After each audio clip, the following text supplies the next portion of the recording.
Child abuse adalah perlakuan salah terhadap fisik dan emosi seorang anak, termasuk menelantarkan pendidikan dan kesehatannya, dan juga penyalahgunaan seksual akibat perilaku manusia yang keliru terhadap anak. Jenis-jenis child abuse. Yang pertama ada physical abuse atau fisik, seperti penyiksaan, pemukulan, dan penganiayaan terhadap anak, dengan atau tanpa menggunakan benda-benda tertentu yang menimbulkan luka-luka fisik atau kematian pada anak. Yang kedua ada emotional abuse atau emosi, seperti penggunaan kata-kata kasar, penyalahgunaan kepercayaan, mempermalukan anak di depan umum,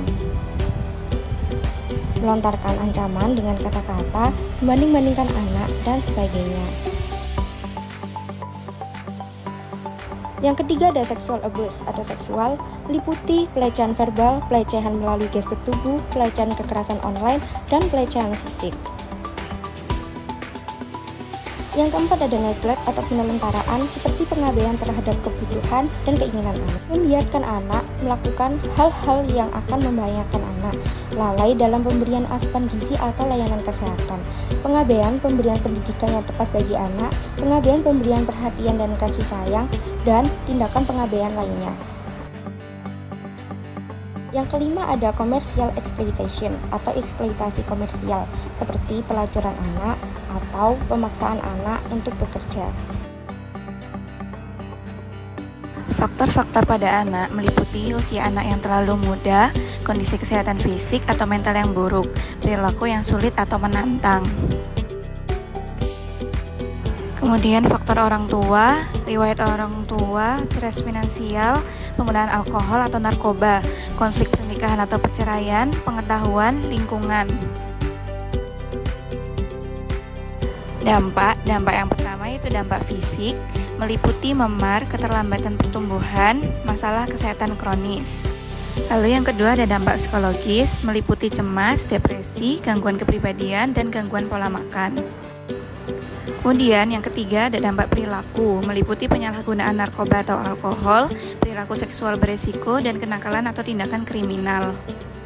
Lalu selanjutnya ada dampak jangka panjang, meliputi kesehatan mental dan kesehatan fisik, kesulitan menjalin hubungan interpersonal, dan gangguan perkembangan. Selanjutnya yaitu tanda dan gejala. Yang pertama tanda dan gejala fisik meliputi memar, luka bakar, lecet, patah tulang, tanda-tanda kurang gizi, terlambat mencapai tahapan perkembangan fisik yang normal. Yang kedua yaitu tanda dan gejala perilaku meliputi menarik diri, agresif, takut untuk pulang ke rumah, perilaku seksual yang tidak sesuai dengan usia. Yang ketiga, tanda dan gejala emosional meliputi rendah diri, malu, sering merasa bersalah, sering mengeluh sakit kepala atau sakit perut, dan kesulitan tidur. Keempat yaitu tanda dan gejala pengasuhan meliputi orang tua menunjukkan sikap acuh tak acuh, kasar, dan terlalu mendisiplinkan anak. Orang tua tampak tidak mampu memenuhi kebutuhan dasar anak sering datang terlambat atau tidak hadir saat sekolah. Peran dan tanggung jawab dari orang tua. Yang pertama, membangun hubungan yang positif seperti meluangkan waktu untuk bermain dan komunikasi, serta menunjukkan kasih sayang dan dukungan. Yang kedua, mengembangkan keterampilan pengasuhan yang baik seperti mendisiplinkan anak secara positif tanpa menyakiti. Yang ketiga, menjaga kesehatan mental dan manajemen stres dengan mengenali atau mengelola stres serta dapat mencari bantuan profesional. 4. Menciptakan keluarga yang aman, seperti memastikan tidak ada kekerasan secara fisik atau verbal dan menjaga keharmonisan keluarga. 5. Meningkatkan kesadaran dan pengetahuan tentang child abuse. Dengan belajar mengenali tanda-tanda dan resiko child abuse serta mengetahui cara melaporkan dugaan kasus child abuse pada Dinas Pemberdayaan Perempuan dan Perlindungan Anak serta Pengendalian Penduduk dan Keluarga Berencana Surabaya melalui email dp3appkb@surabaya.go.id atau puspaga.sub@gmail.com. 6. Terlibat aktif dalam komunitas dan mencari dukungan sosial, seperti bergabung dengan kelompok orang tua atau organisasi yang mendukung pengasuhan anak dan membangun jaringan sosial yang dapat memberikan bantuan dan dukungan.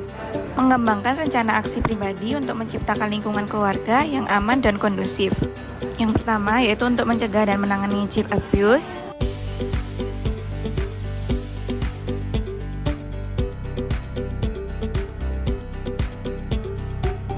Yang kedua, komunikasi positif, pemberian kasih sayang, dan menetapkan aturan yang mendidik juga esensial. Yang ketiga, membangun jaringan dukungan dengan orang terdekat dan koordinasi dengan pihak profesional membantu menciptakan lingkungan yang aman. Yang keempat, mengelola stres dan emosi dengan sehat serta mempersiapkan diri untuk penanganan kasus dengan mempelajari prosedur pelaporan juga krusial.